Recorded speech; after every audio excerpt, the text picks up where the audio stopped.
Hello, welcome back to Boring History. Before we begin, take a deep breath, relax your shoulders.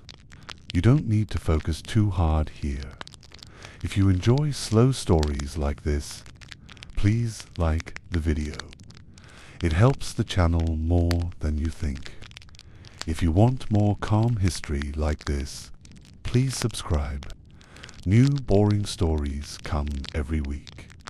And before we start, tell us in the comments, where are you watching from? What country, what city, or even just your time zone? The dim glow of candles. The kind of world where ideas traveled slowly, almost floating like dust in a quiet room. And in that calm, soft darkness, tiny rumors often grew into something much bigger, something we might call conspiracy theories today. As the night deepened, medieval towns would settle down into an almost complete stillness. No street lamps, no humming of machines, just the occasional bark of a dog or the wooden creak of someone's door. In that silence, imaginations stretched further. When you didn't have quick answers, when science hadn't been invented yet in the way we know it, and when the universe felt enormous and mysterious, you filled the gaps with the best stories you had. Some stories were comforting, some were frightening, and some were theories about hidden forces moving behind the scenes. And sometimes, surprisingly, those theories were closer to the truth than anyone expected. If you're getting sleepy, that's perfect. Let the calmness settle in. We're going to start our journey not with a single conspiracy, but with the mindset that shaped them, the medieval way of looking at the world, where every shadow had meaning, every odd event had purpose, and every rumor was worth listening to at least once. This is Chapter 1.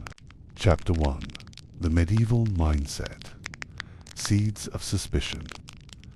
Life in the Middle Ages moved slowly, almost like a long exhale.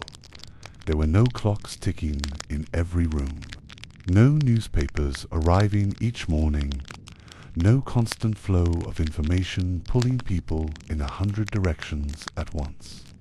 Instead, time was guided by sunlight, church bells, and the subtle changes in the seasons. In that peaceful but uncertain rhythm, information felt precious, and the lack of it felt even heavier. Imagine living in a small village surrounded by forests or fields, where most people never traveled farther than a day's walk from home. What you knew about the world came from travelers, priests, merchants, and sometimes just whispers carried from one family to another. You couldn't verify anything. You couldn't look it up. You couldn't check if a rumor was exaggerated or misunderstood. And so, when something strange happened, a sudden storm, a failed harvest, a mysterious illness, people instinctively tried to connect the dots using whatever pieces they had, even if the pieces didn't really fit. This created a soft, fertile ground where suspicions grew naturally like wild plants. Tiny questions bloomed into bigger stories. Stories became beliefs, and beliefs, when repeated enough times around the fire or at the market, slowly turned into collective truths, even if they weren't true at all. The medieval mind didn't see randomness the way we do today.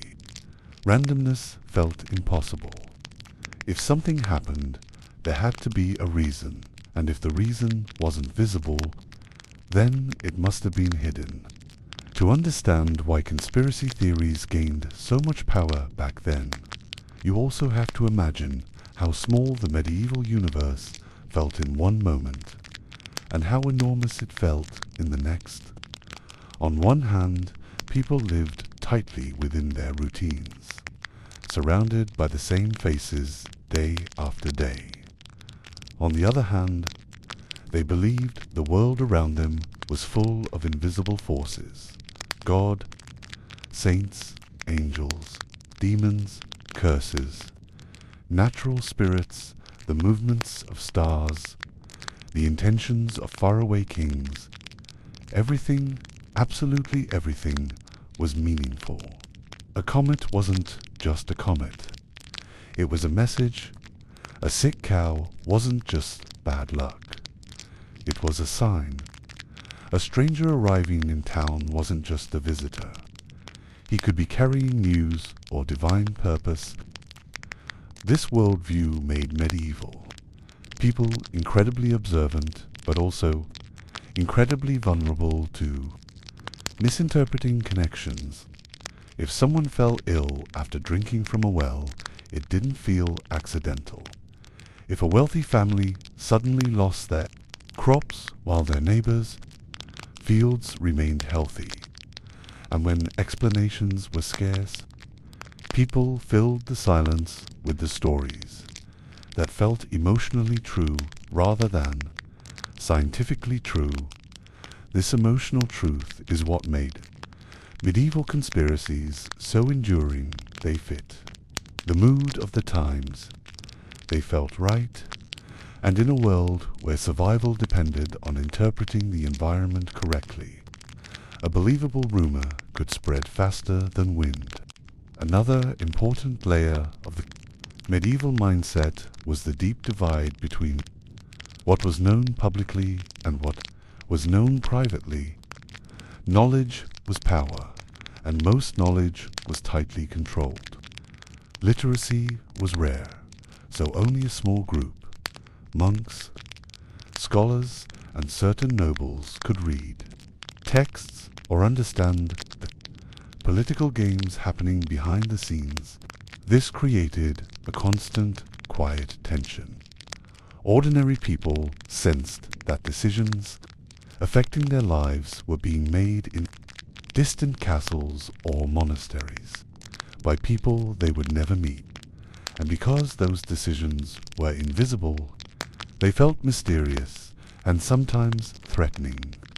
When taxes rose, when wars began, when strange new laws appeared, people whispered that there must be secret councils or hidden agendas driving everything. This wasn't entirely wrong.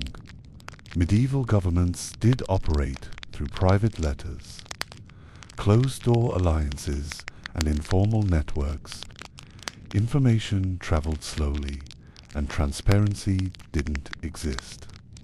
So the average villager lived in a world shaped by forces he couldn't see, making the idea of hidden groups or unseen hands not just believable, but almost inevitable. This is why medieval conspiracy theories often had a kernel of truth, not because the rumors were accurate, but because the structure of society itself was opaque, encouraging people to imagine what lay behind the curtain. In this gentle, shadowed atmosphere, medieval conspiracy theories weren't just strange stories. They were coping mechanisms, emotional anchors, ways to make sense of a world that felt both familiar and frightening. And while many of the theories were exaggerated or completely false, some contained surprising truths. The poisoned wells, the coded manuscripts, the secret brotherhoods, the mysterious healers, the star-guided predictions. Tonight, as you rest and drift slowly toward sleep, we'll explore each of these stories one by one. We'll move through them like walking through a quiet medieval corridor, torchlight flickering on stone walls, every step soft, every thought slow and gentle. But for now, let this first chapter settle in your mind. Understanding the medieval mindset is like understanding the soil from which all these Conspiracies grew, and now that the roots are clear, we can begin to follow the branches. Chapter 2. The Whisper of Poisoned Wells.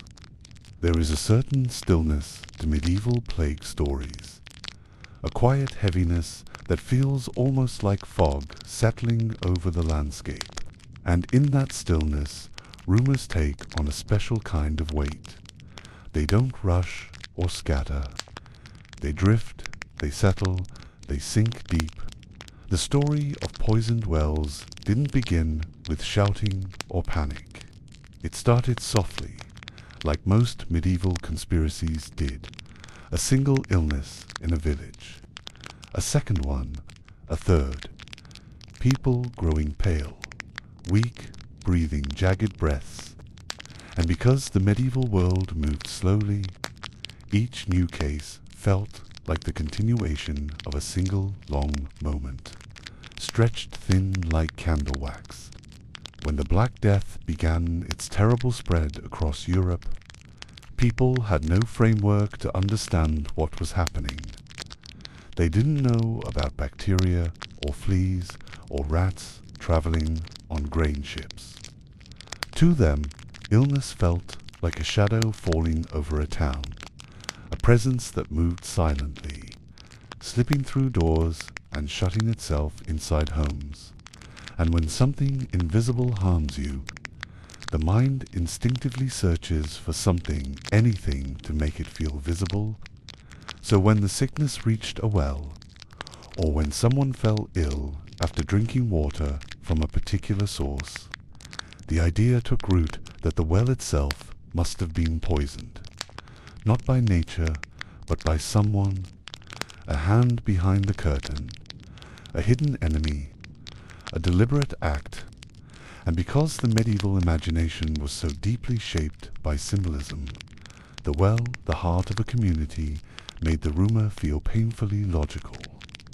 If the water was corrupted, then everything else could be, too. People gathered around wells every morning, lowering wooden buckets into the cool darkness, listening to the echo of rope against stone. Wells were social spaces, places of exchange, places of gossip, and when the plague crept into those spaces, people felt betrayed by the very center of their daily life. That betrayal made the conspiracy feel real long before anyone articulated it. Some chroniclers described how villagers would approach their wells more cautiously during outbreaks, as if watching for something lurking in the water. Women whispered to one another that the taste felt different, or the bucket rose too quickly, or the water looked cloudier than usual. These tiny observations grew into larger fears. By the time the rumor was spoken aloud, someone has poisoned the wells. It had already existed as a collective feeling for weeks. In a world without science, fear behaves like a storyteller. It fills silence with narrative, and the medieval narrative for unexplained tragedy was almost always the same. Someone is responsible.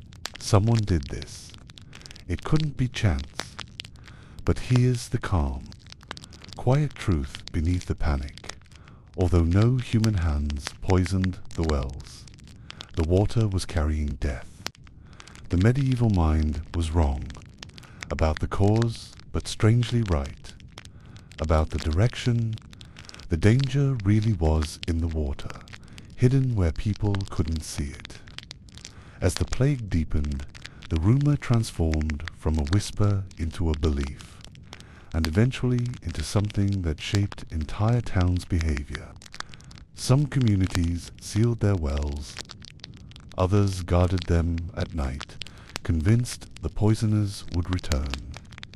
Travelers were interrogated, sometimes gently, sometimes violently, about where they had come from, what they were carrying, and whom they knew.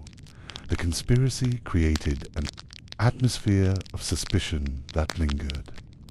Even in places untouched by the plague, because rumors travel farther than illness. The medieval world had no newspapers, but it had merchants, pilgrims, monks on dusty roads, and each carried stories from one village to the next like seeds, scattering in the wind, and with every retelling, the conspiracy gained sharper details. Some versions said it was foreigners.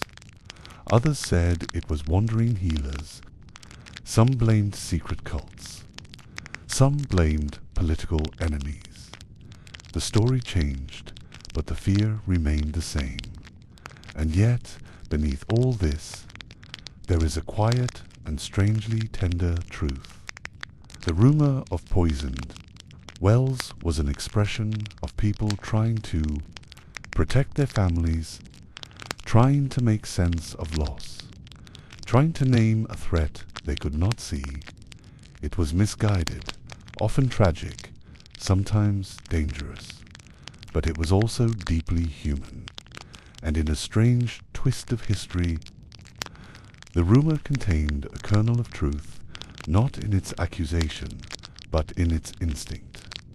The water was dangerous. The wells were compromised, not by poison, but by a microscopic reality no one in the medieval world could have imagined. And that is where the soft, eerie beauty of this conspiracy lies, in the way fear and reality touched. Briefly, like two shadows crossing in the dark. Chapter 3, The Quiet Codes of Monastic Manuscripts. There is a particular kind of quiet that exists only in monasteries, a quiet so soft and steady that it almost feels like a physical presence. If you close your eyes, you can imagine the sound of it, the faint crackle of beeswax candles, the gentle scratching of quill pens moving across parchment, the distant echo of footsteps inside stone hallways. Monastic life in the Middle Ages unfolded at a different pace from the rest of the world, slower and more deliberate, shaped by prayer, routine, and the labor of copying texts by hand.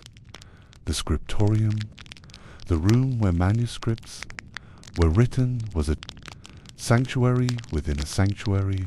Here, monks bent over their wooden desks for hours at a time, copying lines from older books so that knowledge could survive another generation.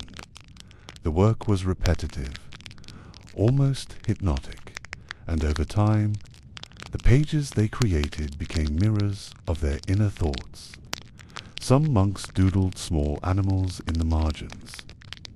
Some wrote brief complaints about the cold or how tired their hands were. Some pressed small jokes or playful symbols into the corners of sacred pages.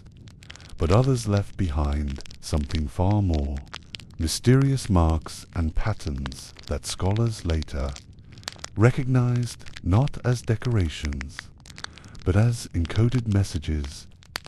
And this is where the conspiracy begins. In a room full of flickering light, where silence makes even the smallest mark feel meaningful.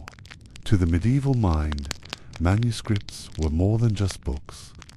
They were vessels of power. Knowledge was rare, literacy was rare, and the ability to write was almost sacred.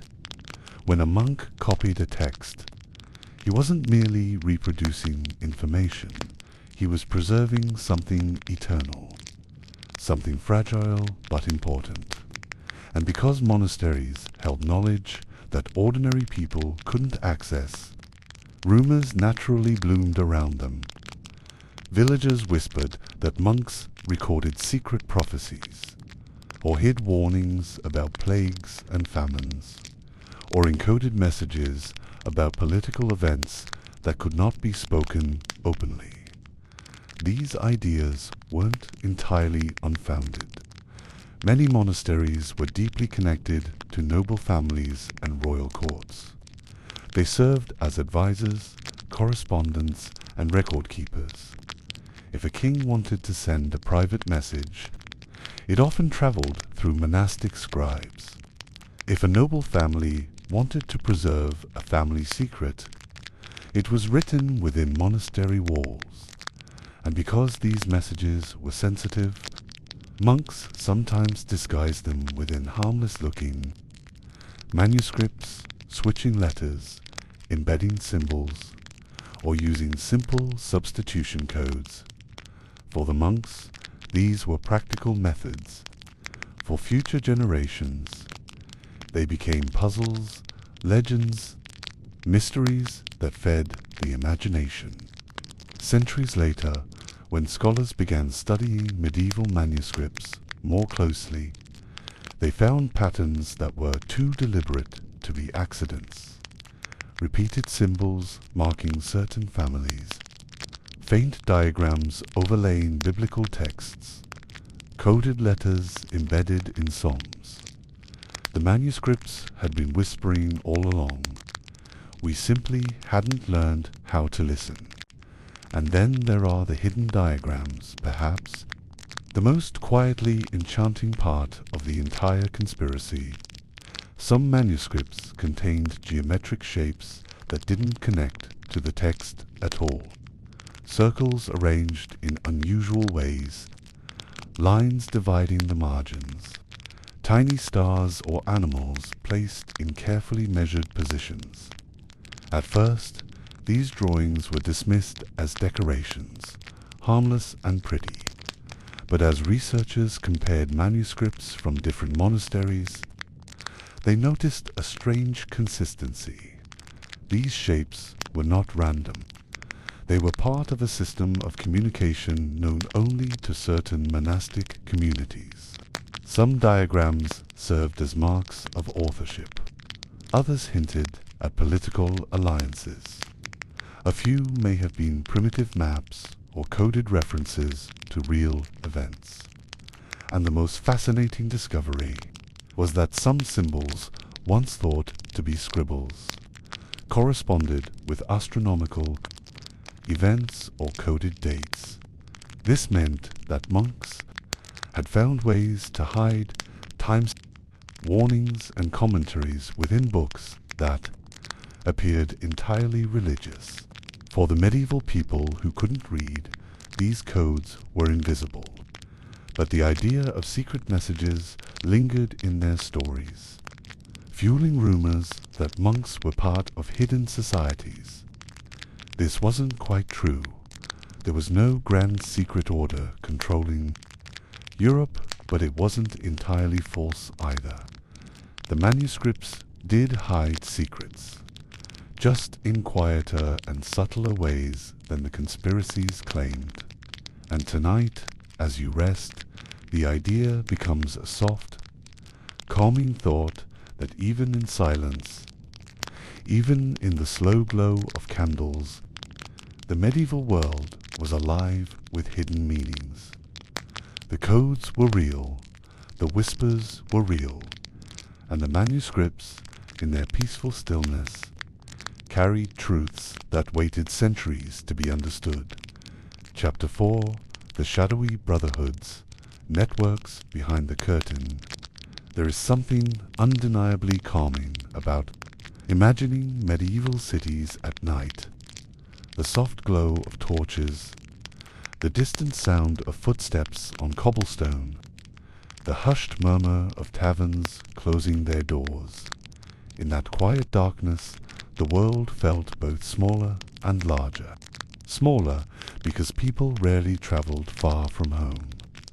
Larger because so much of life happened behind closed doors, in whispered conversations, or in letters carried across great distances on the backs of horses. This setting, gentle but secretive, created the perfect atmosphere for the rise of medieval brotherhoods. Those elusive networks of merchants, nobles, clerics, and scholars who shaped events without ever stepping into the public eye. These groups were not sinister cults or candlelit chambers filled with hooded figures chanting in the dark. as later storytellers imagined. Instead, they were subtle alliances formed through trust, shared interests, and quiet necessity. Merchants formed bonds to protect trade routes. Noble families created private agreements to secure marriages or land. Scholars exchanged coded letters to share ideas without angering church authorities. All of these small alliances wove together into a fabric of influence so gentle that most ordinary people never noticed its presence, and yet they felt its effects in the shifting winds of politics, in sudden changes in local laws, or in unexpected decisions made by rulers they had never seen. The medieval mind, sensitive to things unseen, instinctively sensed that someone, somewhere, was pulling strings. They weren't entirely wrong. In medieval life, information rarely flowed in straight lines. It moved like water through a maze, trickling through aristocratic households, slipping into monastic circles, carried from town to town by traders, pilgrims, and musicians. The people who mastered these channels of communication gained a quiet power. A merchant who knew which ships would arrive, before anyone else could make deals that shaped entire markets. A noble who heard rumors from a distant court could prepare defenses. Before a conflict even began, a cleric who received letters describing heretical movements could influence church politics long before news reached the villages. These scattered figures often recognized one another, forming unspoken alliances built on shared access to knowledge. They met in small gatherings, not formal meetings, but dinners, feasts, celebrations, or even casual visits where information could be exchanged discreetly. Over time, these gatherings formed the backbone of what ordinary medieval people perceived as shadowy brotherhoods. The truth is softer, quieter, and more human. These were networks of trust in a world where trust was precious. But because their influence was invisible to the average person, people filled in the gaps with stories. They imagined hooded councils and midnight ceremonies. They imagined secret oaths and hidden motives. They imagined that the brotherhoods were united under a single purpose. In reality, their alliances were messy, fragile, and ever-changing, yet they were still powerful enough to spark the imagination of anyone who felt the ripple effects of their decisions without ever seeing the pebble drop. One of the surprising truths that researchers later uncovered is that medieval brotherhoods did leave traces of their activities, just not in the dramatic way conspiracies suggested. Instead, their presence can be found in old letters tucked into monastery archives, in trade agreements written in careful handwriting, in the subtle similarities between political decisions made in cities hundreds of miles apart. These were the footprints of invisible cooperation.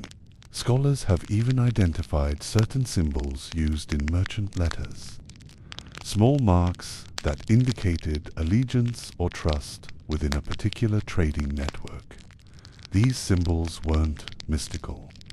They were practical, like a quiet handshake placed on parchment. But two medieval villagers who noticed patterns without understanding them.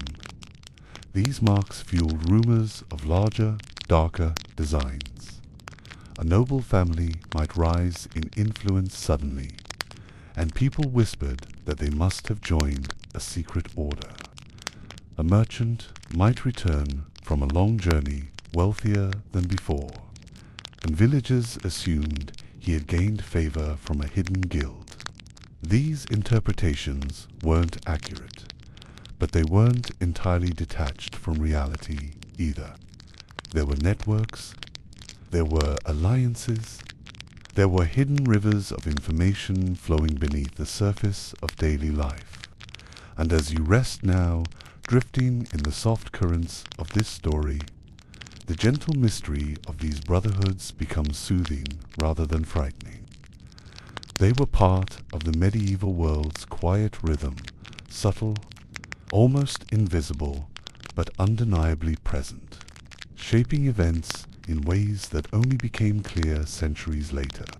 What people once called conspiracies were, in truth, the natural patterns of a world where knowledge moved through whispers, and where the unseen carried just as much weight as the seen. Chapter 5: The Quiet Libraries. How forbidden knowledge moved across medieval Europe. There is something strangely soothing about imagining a medieval library at night.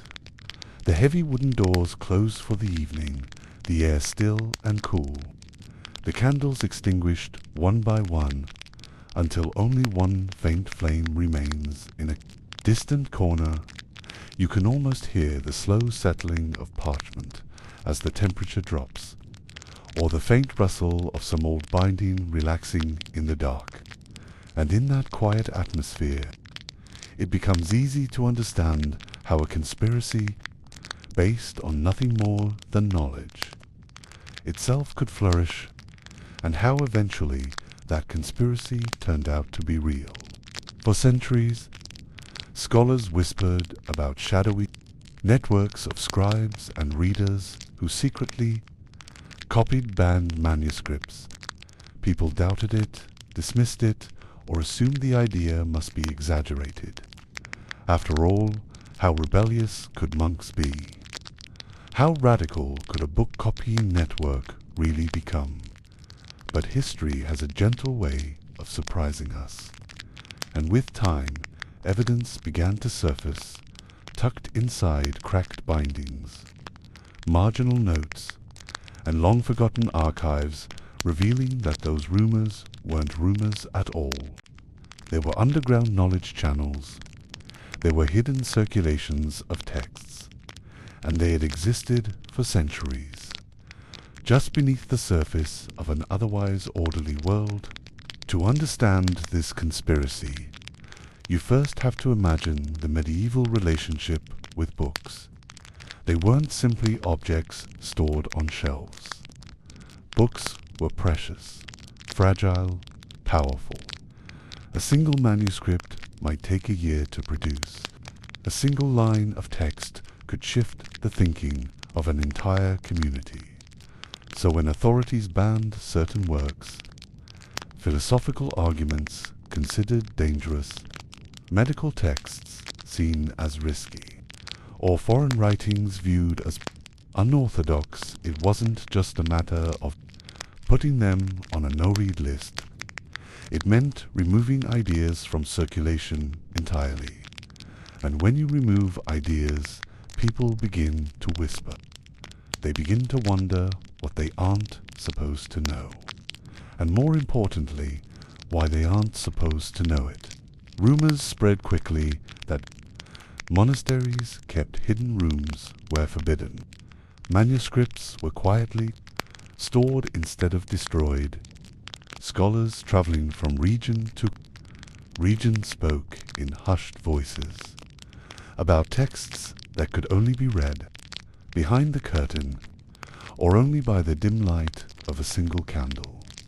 After the abbot was asleep, most historians for centuries believed these stories were exaggerated, but the rediscovery of secret catalogues, coded inventories, and duplicate manuscripts, hidden in bindings and old chests, revealed that the whispers held truth. There truly were forbidden books, and they truly were being preserved. One of the most fascinating parts of this conspiracy was how ordinary the participants seemed. They weren't spies or fugitives. They were scribes, people who spent their days in structured silence, copying line after line of carefully approved texts. But beneath that silence lived curiosity, and beneath that curiosity lived a sense of duty to knowledge itself. Evidence shows that scribes in France, Italy, and the Holy Roman Empire quietly collaborated to reproduce certain banned works in limited quantities. They didn't make dozens of copies. Sometimes they made only one, and they passed it to someone who was trusted enough to keep it safe, or share it with the right scholar, or preserve it for a future generation who might actually understand it. This wasn't a dramatic cloak-and-dagger organization.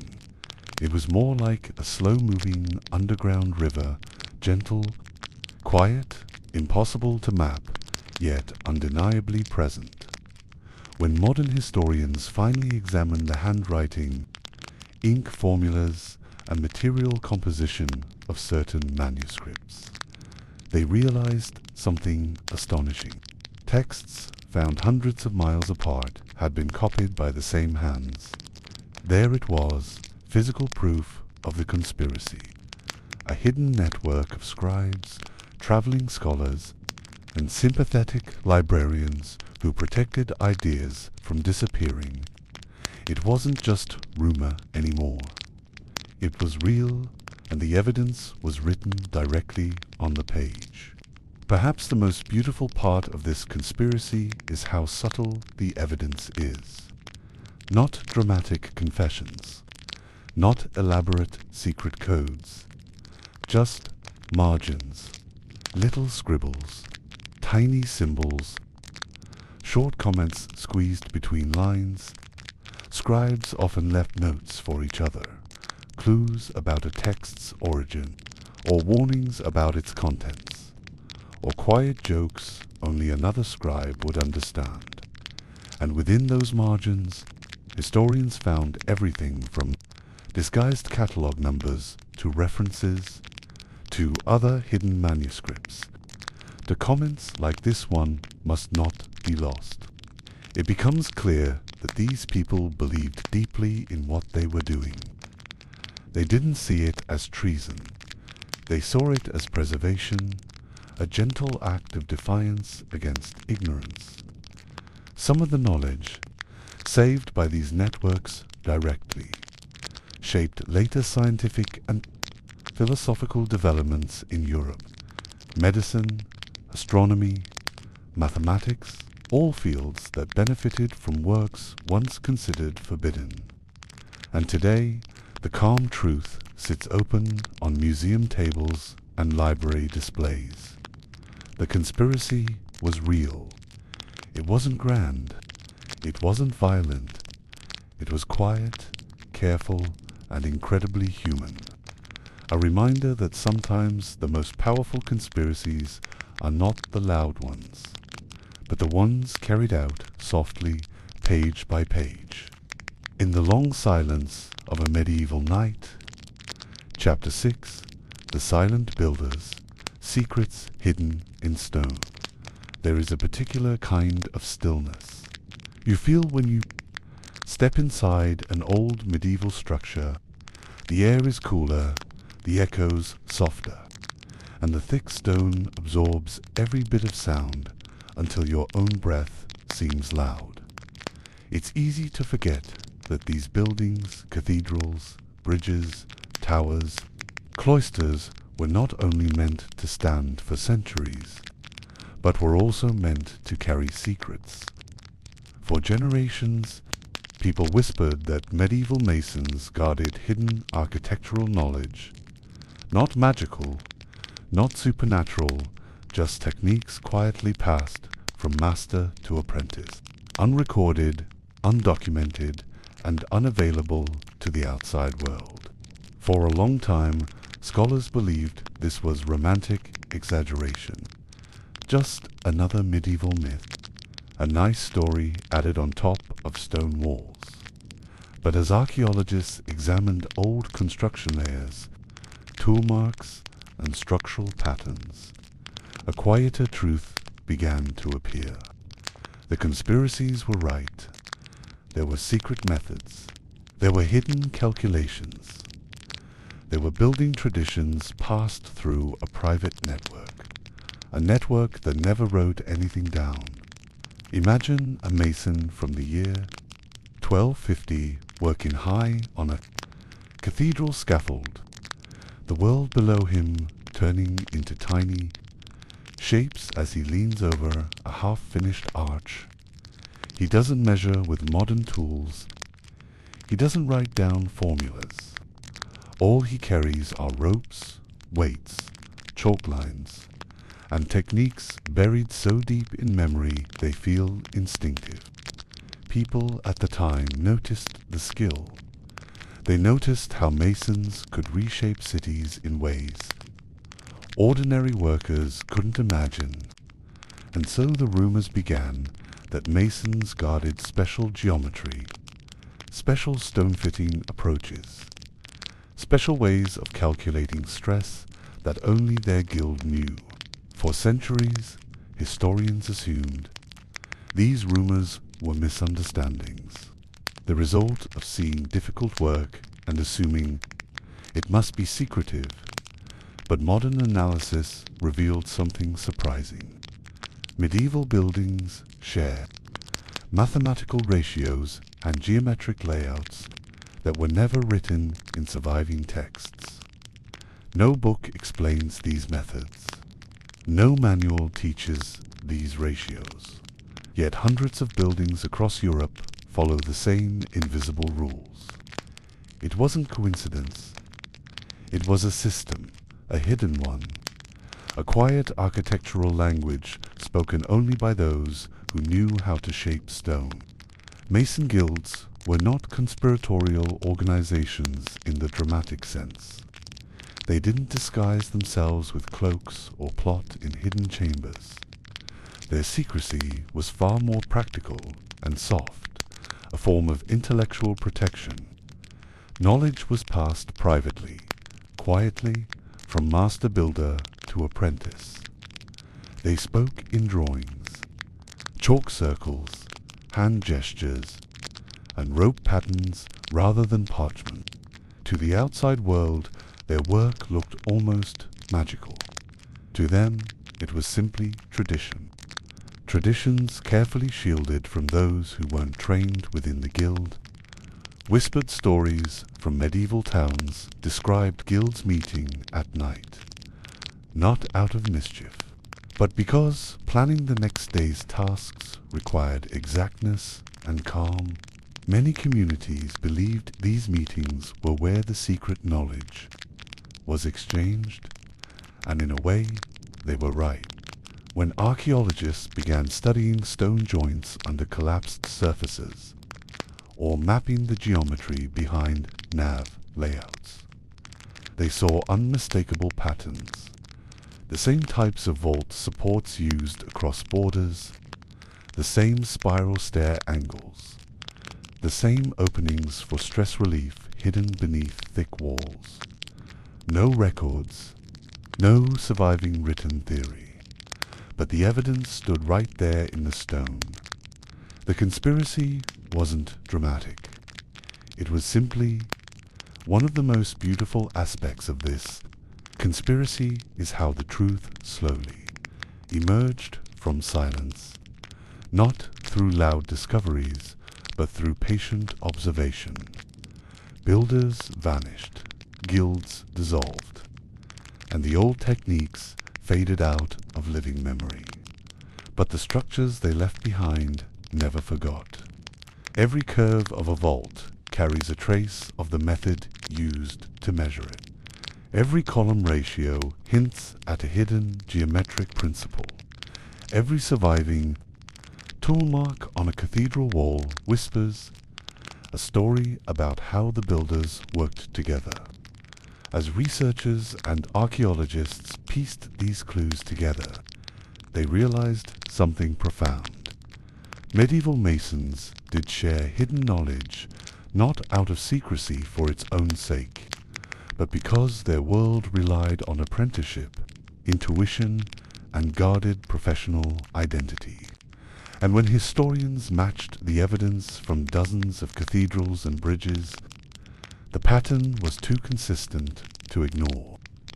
The whispered conspiracy that Masons held quiet architectural secrets was absolutely real. But the truth is gentle, almost comforting. It wasn't the secrecy of fear. It was the secrecy of craftsmanship, the kind that treats skill as something sacred, taught slowly, carefully, between generations. Today, we can walk into those old structures and feel a calm sort of awe, not because we sense mystery, but because we sense continuity, a connection to builders who shaped stone in ways too subtle to write down, but too strong to erase. Their conspiracy lives not in shadows, but in walls that have stood for hundreds of years and still hold every secret perfectly still. Chapter 7. The Web of Quiet Nobles. Hidden Alliances Behind the Thrones. There is a particular kind of hush that settles over old medieval castles at dusk. The torches along the corridors grow dim. The great hall empties, and closed doors hide the murmur of quiet conversations. In that softened light, it becomes easy to imagine how a single whispered plan could reshape an entire kingdom. For centuries, people believed that a handful of noble families across Europe secretly coordinated marriages, political promises, and alliances, quietly steering the fates of kingdoms from behind velvet curtains. Ordinary citizens suspected it. Chroniclers hinted at it. Priests grumbled about it. But for generations, historians dismissed these suspicions as nothing more than medieval gossip, the kind of rumor that naturally grows around power. And then, document by document, archive by archive, evidence began to surface. Letters, marginal notes, secret agreements hidden in diplomatic records. The whispers were not entirely wrong. There was a network, not always united, not always coordinated, but undeniably real, guiding Europe's politics through marriages and silent arrangements. To understand how this conspiracy emerged, imagine the rhythm of medieval noble life. Banquets, councils, feasts, and ceremonies filled the surface, but the real decisions rarely happened in public. They took place in small rooms, behind heavy curtains, over quiet conversations held in low, deliberate tones. Marriage in the Middle Ages was not simply personal. It was economic, diplomatic, strategic. A single union could combine lands, ease tensions, or shift alliances. And because these arrangements involved inheritances, armies, and taxes, nobles treated marriages like carefully placed chess pieces. Rumors soon spread that some families were coordinating their moves, not officially, not publicly, but subtly through shared interests, godparent ties, secret correspondences, and private discussions at seasonal gatherings. Historians once thought these whispers were exaggerated, but buried records tucked into cathedral archives, personal family collections, and dusty administrative registers revealed private letters containing phrasing too similar to ignore. Families hundreds of miles apart discussed potential matches, exchanged updates on heirs, and hinted at long-term strategies. The conspiracy, once dismissed as storytelling, had threads woven through decades. One of the clearest signs that the whispers held truth lies in patterns that weren't visible until centuries later. Scholars began mapping noble family trees, and what they found was startling. The same families intermarried again and again, more tightly than previously believed, forming an unbroken web of alliances across regions. This wasn't coincidence. It was intentional alignment, and the more historians studied the letters, the clearer the picture became. Some families actively avoided allowing outsiders into their networks. Others arranged marriages years before the children involved were even old enough to understand the commitments. Some quietly negotiated conditions that never appeared in public. Contracts like mutual protection, shared intelligence, or coordinated trade privileges. No medieval chronicler ever wrote plainly. These families conspire in secret, but the subtle evidence, piece by piece, created a picture too consistent to dismiss. Beneath the surface of public diplomacy, nobles were shaping long-term political outcomes through private, carefully maintained relationships. This wasn't a dramatic conspiracy.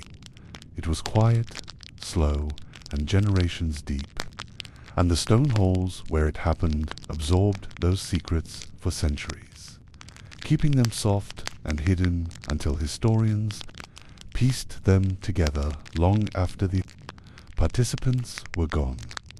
Paragraph 3, Echoes of the Invisible Hand. The most fascinating part of this conspiracy is not its secrecy, but its gentleness. These families did not conspire to overthrow kingdoms or ignite chaos.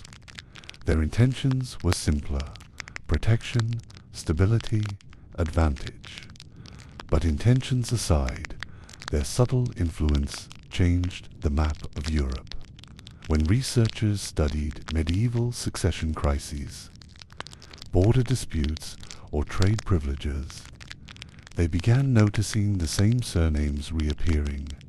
Families who always seemed to be positioned advantageously, always connected to the right people, always present when negotiations reached their quietest moment. And in many cases, newly uncovered private letters confirmed what medieval people had long suspected. These families had been working together, quietly coordinating, strengthening their influence, not through war, but through whisper and marriage. The conspiracy wasn't loud. It wasn't written into laws or carved into stone. It lived in soft conversations, exchanged glances, sealed letters touched by candle soot. Today, historians can trace those threads with calm certainty, seeing how small, subtle alliances shaped centuries of political evolution. And when you walk through an old castle corridor, the stones cool, the air still, you can almost hear those echoes. Not the sound of plotting, but the gentle murmur of nobles weaving the future, one whispered agreement at a time. Chapter 8, The Lost Chronicles. History that hid itself. There is something almost unreal about staring at a medieval manuscript under soft light. The parchment ripples gently like waves. The ink has darkened into a warm brown, and the script sits there, steady and silent, as if it has been patiently waiting for hundreds of years for someone to finally read it again. But for some books, the ones whispered about in rumors, the ones people believed existed, but could never prove, that moment of rediscovery didn't come for centuries. Throughout the Middle Ages, there were persistent whispers that certain monasteries and noble households kept private histories, not the polished chroniclers written for kings, not the public accounts copied for but quieter, more personal records, sometimes frank, sometimes politically dangerous, sometimes too honest to risk sharing. For generations, historians assumed these rumors were wishful thinking. It was easy to believe that people wanted secret books to exist. It was harder to imagine they actually did. But as archives opened, private collections were donated, and forgotten storerooms were cleared. Fragments began to appear. Loose pages, hidden codices, journals tucked inside binding boards, and slowly, gently, the truth surfaced. Some of the conspiracies about lost chronicles were real. To understand this conspiracy, imagine a quiet monastery in the 1400s. The scriptorium is silent except for the sound of a quill scratching. Outside, fields sway gently in the wind. The monks work slowly, patiently, copying official texts, the ones meant for libraries and noble patrons. But every monastery had inner rooms, not secret in a dramatic sense, not locked behind booby traps or guarded by mysterious symbols, but simply private, tucked away, unvisited by outsiders. These rooms often held documents that were never meant to circulate. Raw notes, private letters, internal reports, and honest accounts of events that might embarrass patrons or endanger the monastery politically. Over time, rumors grew that these rooms held entire alternative histories of local conflicts, negotiations, or scandals, truths that never made it into official chronicles. Most scholars dismissed those rumors. They believed monasteries had neither the freedom nor the motivation to keep such sensitive texts. But once historians began uncovering boxes mislabeled for centuries, the evidence became undeniable. Many places did keep secondary chronicles, not for conspiracy in the modern sense, but for preservation, a quiet acknowledgement that truth was too complex to fit into the polished narratives presented to kings. It wasn't dramatic deception. It was simply realism kept behind closed doors. The rediscovered documents reveal something subtle but incredibly human. These hidden chronicles weren't grand exposes. They weren't attempting to topple governments. They weren't written with dramatic flair. They were careful, soft, often hesitant. A monk writing by candlelight would simply note, "The Lord said one thing in council, but another in private." A steward might write down the real reason a treaty was delayed, a sickness, a feud, a bribe, with no intention of circulating the information. A minor diplomat might record a negotiation in more detail than any official scribe dared. These were the notes that lived in the margins of history. Not quite secret, not quite public, they floated in between honest, raw, and often quietly corrective. And because they were honest, they had to be hidden, not destroyed, but tucked away to avoid offending a patron or upsetting a political relationship. When historians finally pieced them together centuries later, the pattern became clear. These quiet, private records filled in the gaps left by official accounts, revealing a softer, more nuanced truth. The conspiracy was never one of deception. It was one of protection, shielding the complicated reality of everyday politics. The most calming, oddly comforting part of this conspiracy is how it reveals the gentle persistence of truth. For centuries, It waited in silence, in boxes, in cellars, in chests, in bindings. It didn't demand to be found. It didn't shout. It simply existed, patient and still. And when those documents finally resurfaced, they confirmed what medieval people had always suspected. The official versions of events were only part of the story. Behind them existed quieter truths, smaller truths, human truths, not the kind that changed kingdoms overnight, but the kind that explained the little inconsistencies, the strange decisions, the sudden shifts in alliances. Historians now call these rediscovered, documents shadow chronicles, histories that were never lost, just hidden beneath layers of time and caution. And in a way, they bring this entire journey full circle, because medieval conspiracy theories, whether about wells, masons, merchants, scribes, or nobles, were often born from one simple observation. Ordinary people sensed that what they saw was not the whole story, and centuries later, quietly, gently, they were proven right. The conspiracy wasn't loud. It wasn't sinister. It was human, shaped by fear, caution, duty, and the fragile desire to protect truth in a world where truth could be dangerous. Now, as these lost chronicles return to the light, they offer a final reminder.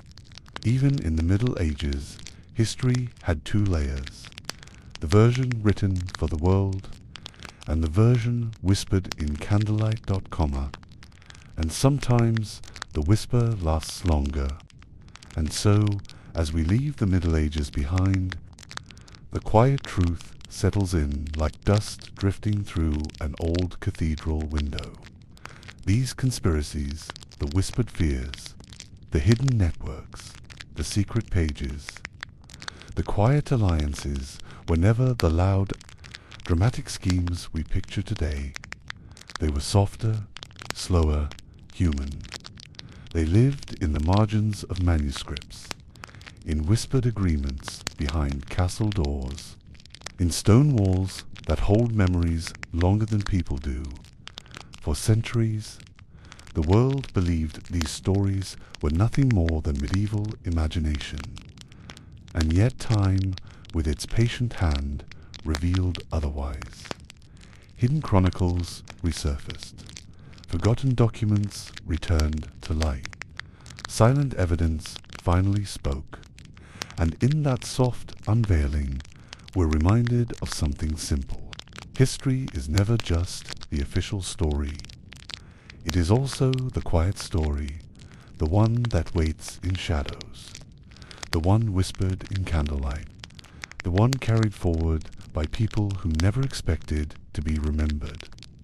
Thank you for listening, staying, and drifting through these conspiracies with me. May your night be calm, your thoughts gentle, and may the past settle softly around you, just like it always has.